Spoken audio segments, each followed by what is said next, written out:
Advice is best as a question. This is Thinking on the Box, where we explore buried thoughts. When you receive advice from someone, I often find that the best advice is the one that makes you question yourself, not the ones that necessarily give you an answer.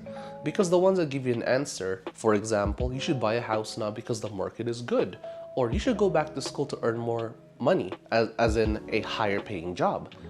But those advice is a little outdated depending on where you are in the world and at what stage you are in life.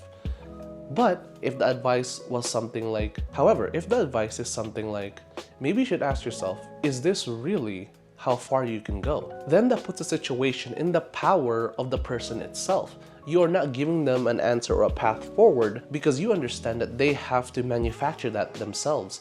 Not every single answer that someone has will be an answer for yourself, because an answer that someone else reached might not be fitting for your situation, and vice versa. The answer that you reach may have been completely different from the advice that they have been given. All of this is to say is that if you are taking advice from multiple facets, really listen to the ones that ask you what you are inputting into your life. Because at the end of the day, it's your life. It is your control. It is your choice.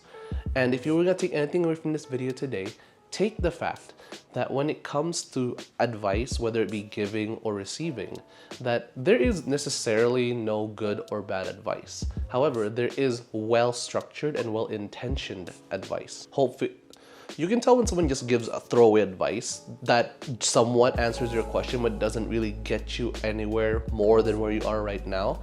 And it's important to identify those throwaway advice is because, yes, they might only care about you to that level, but it's still information you can use to validate your own choices.